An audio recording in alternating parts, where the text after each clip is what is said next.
10 ذوالحجۃ الحرام کے صبح صادق سے لے کر اگر 12 کے غروب آفتاب سے پہلے اگر یہ صاحب نصاب ہو گیا اور اس کی نصاب قرض وغیرہ میں ڈوبی بھی نہیں ہے، دین میں قرض میں ڈوبی بھی نہیں ہے،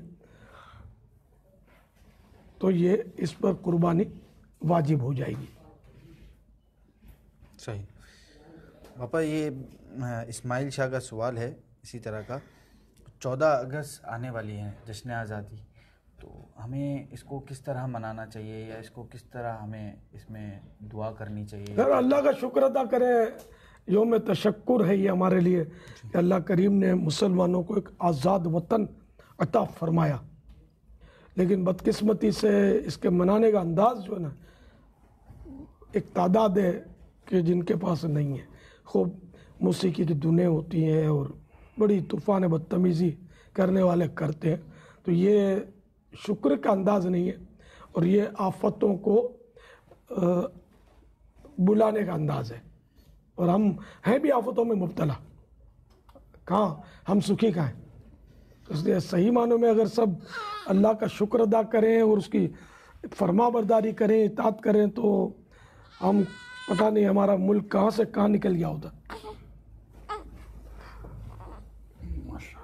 اچھا،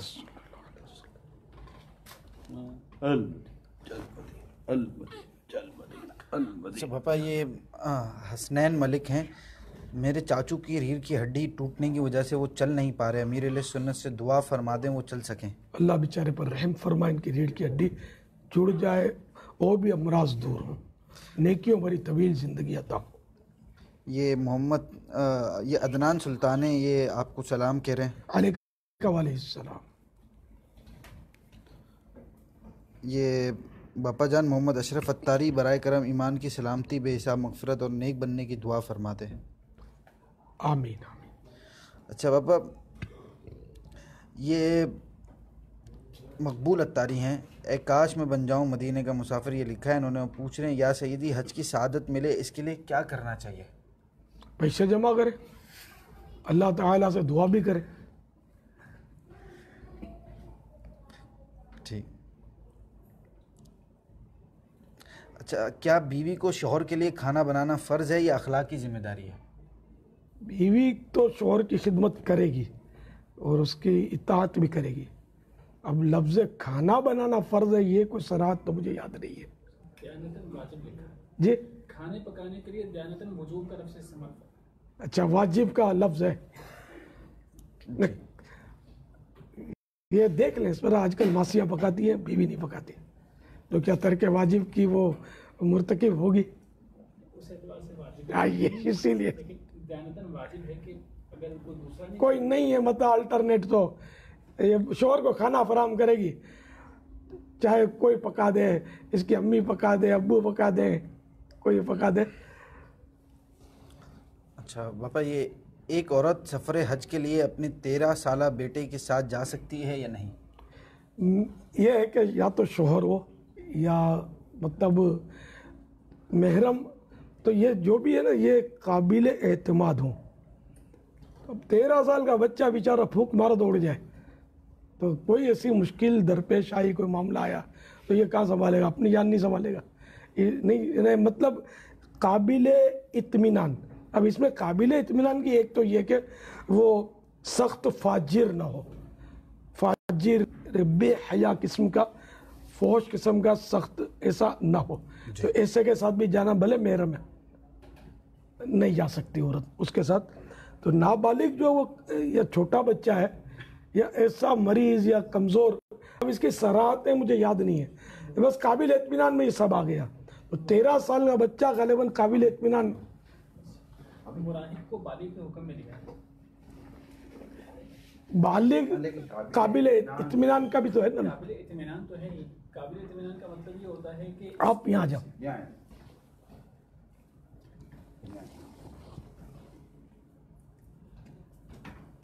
آپ اعتماد سے بتا رہا قابل اطمینان کا قابل اطمینان کا مطلب یہ ہے کہ اس کی طرف سے کسی قسم کی برائی پہنچنے کا اندیشہ نہ ہو، اور عمومی طور پر اس طرح کا جو چھوٹا بچہ ہے اس کی طرف سے برائی پہنچنے کا اندیشہ بھی نہیں ہوتا، اس کو اتنی سمجھ بوجھ نہیں ہوتی.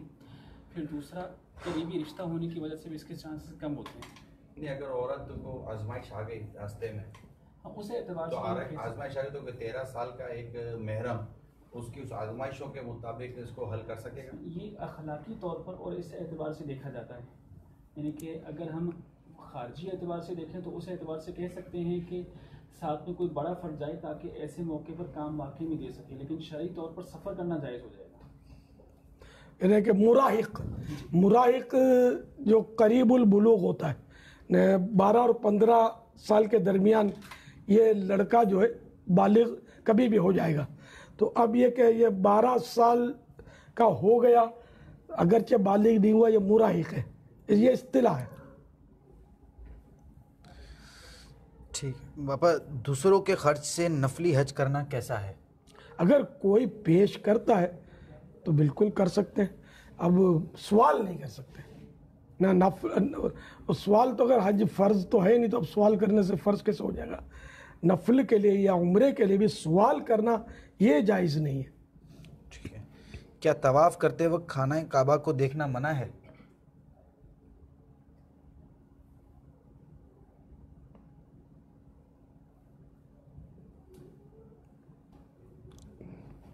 لا ادری، استلام کرتے ہیں تو دیکھیں. استلام کرتے وقت دیکھیں گے.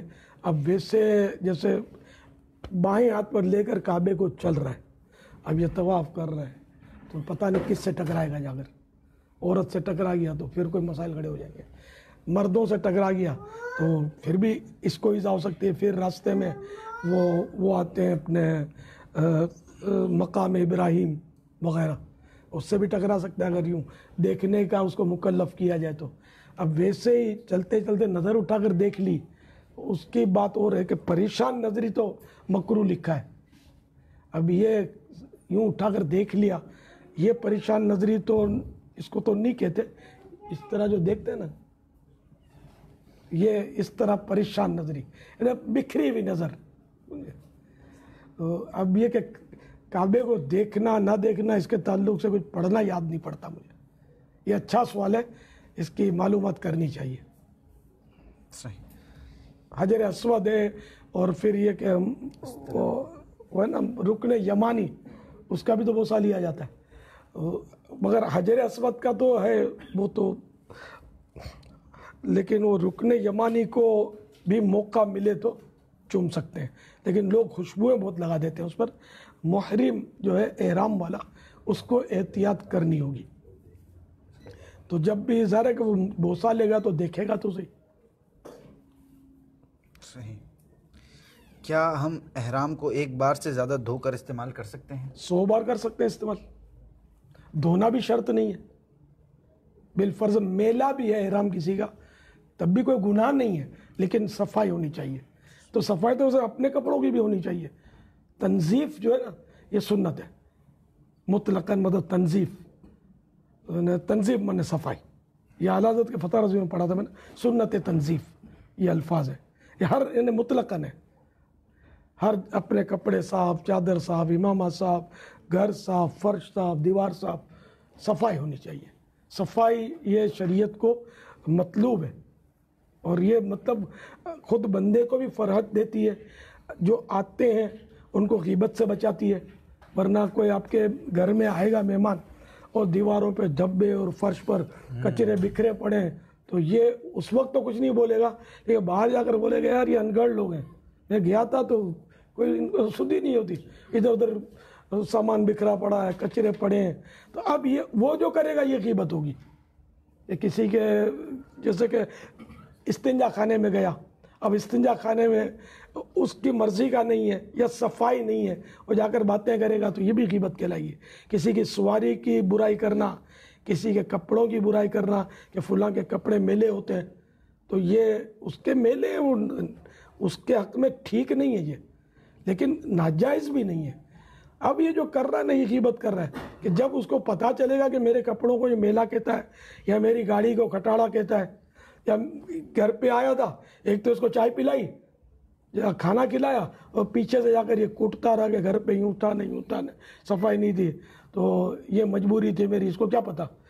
مجبوری نہ بھی ہو تو یہ جو کرے گا نا یہ گناہ گار ہوگا، غیبت کرے گا. یہ صفائی، یہ ادھر ادھر سامان بکھرا پڑا ہے، یہ سب ناجائز نہیں ہے، ناجائز نہیں ہے اور گناہ نہیں ہے، سنت ہے. اور ہر سنت موقدہ نہیں ہوتی کہ جس پر، اچھا سنت موقدہ بھی ایک بار کسی نے ترک کر دی، گناہ اس پر بھی نہیں کہا جاتا، بلکہ اس کو بار بار کرے نا تب وہ گناہ گار ہوتا ہے. سنت موقدہ تو اب یہ مطلقاً سنت تنظیب صفائی سنت ہے، تو اس کو سنت موقدہ کہنے کے لیے بھی دلیل چاہیے جو میرے پاس نہیں ہے. پھر تو مطلب وہ سارے گناہ گار ہوتے رہیں گے. جبکہ کام کاج کے میلے کچیلے کپڑے جو ہوں اس سے نماز پڑھنا مکروہ تنزیہی ہے، جبکہ نماز میں تو صفائی کا بہت زیادہ اہتمام ہونا چاہیے. تو مکروہ تنزیہی یہ ناپسندیدہ فعل ہے، ناجائز اور گناہ نہیں ہے. تو کسی کی برائی کرنا یہ گناہ ہے. غیبت کرنا، اب گاڑی کسی کی کھچ کھچ بول رہی ہے یا اسپیڈ نہیں پکڑ رہی، اب اس کی برائی کرنا کہ یار گاڑی یہ کھٹاڑا ہے، سامنے بولو گے تو دل آزاری، پیچھے سے بولو گے تو غیبت. تو ٹھیک ہے وہ کھٹاڑا بھی تو پہلے تو لوگ گدھے پہ سوار ہو کر سفر کرتے تھے، اب تو اسکوٹر تو ہے جس کی رفتار گدھے سے زیادہ ہے. اور گدھے کو بھی برا نہیں بولنا ہے، گدھے کی سواری تو انبیاء کرام سے ثابت ہے. گدھا بلکہ گدھے یہ ایسا جانور ہے کہ ان کو تو سرکار کی خدمت کا شرف حاصل ہوا ہے. ہاں ایک گدھا اس میں آیا مال غنیمت میں، تو سرکار صلی اللہ تعالیٰ علیہ وآلہ وسلم کی خدمت میں وہ پیش ہوا، تو اس نے مطلب ہے کہ سرکار صلی اللہ علیہ وسلم کو عرض کیا کہ مجھے اپنی سواری کے لیے قبول فرما لیجئے. میرے آقا تو جانوروں کی بولیاں بھی جانتے تھے، ہمارا تو یہ ایمان ہے، سمجھے. تو اس نے بہرحال عرض کیا کہ مجھے اپنی سواری کے لیے قبول کیجئے کہ میرے جتنے بھی نسل اوپر آبا و اجداد گزرے یہ سب کسی نہ کسی نبی کی سواری میں کام آئے ہیں، اور میری تمنا تھی کہ میں اللہ کے آخری نبی مجھ پر سوار فرمائیں صلی اللہ تعالیٰ علیہ وآلہ وسلم. تو خوش قسمتی سے آپ کی زیارت تو نصیب ہو رہی ہے. اور یا رسول اللہ میں ایک یہودی کے قبضے میں تھا، اور جب بھی اس نے سوار ہونے کی کوشش کی میری پیٹھ پر، میں دولتیاں جھاڑتا کچھ بھی کرتا، اس کو اپنے اوپر سوار نہیں ہونے دیا کبھی. اور میری بس یہی خواہش تھی کہ صرف آپ مجھ پر سوار. سبحان اللہ. پیارے آقا صلی اللہ تعالیٰ علیہ وآلہ وسلم نے اس کو قبول کر لیا، اور یاد پڑتا ہے اسی کا نام یافور تھا. یہ اس کو حمار بولتے ہیں عربی میں. وہ گاف کے ساتھ جو لفظ بولا میں نے وہ تھوڑا مزے کا نہیں ہے، لفظ ہے ہماری اردو کا لفظ ہے یہ، لیکن وہ حمار عربی میں بولتے ہیں، اور فارسی میں دراز گوش، اور انگلش میں ڈونکی. تو اس لیے وہ یہ جانور بھی ان معنوں کر خوش نصیب ہے کہ پیارے آقا صلی اللہ تعالیٰ علیہ وآلہ وسلم کی خدمت سے مشرف ہے. اور یہ اتنا با کمال دراز گوش یا حمار تھا کہ جب سرکار صلی اللہ تعالیٰ علیہ وآلہ وسلم کسی کو طلب فرمانا چاہتے اس کو بھیجتے تو وہ اپنا سر اس صحابی کے دروازے سے رگڑتا، تو وہ صحابی سمجھ جاتے کہ چل تجھ کو سرکار بلاتے ہیں، حاضر ہوتا ہو. اچھا پھر پیارے آقا صلی اللہ تعالیٰ علیہ وآلہ وسلم کا جب وصال با کمال ہوا، ڈیتھ جس کو بولتے ہیں آپ لوگ، تو یہ ہولی ڈیتھ ہے نا، یہ جب پیش آئی تو یہ بے قرار ہو گیا، بے قرار ہوا، اور بے قراری میں یہ دوڑا اور ایک کنویں میں اس نے چھلانگ لگا کر اپنے آپ کو ختم کر لیا. سرکار صلی اللہ تعالیٰ علیہ وآلہ وسلم کی جدائی اس سے برداشت نہیں ہوئی. ایک ہم کو تو پتہ ہی نہیں ہے، لیکن وہ جانور جو تھا وہ مطلب بازی لے گیا.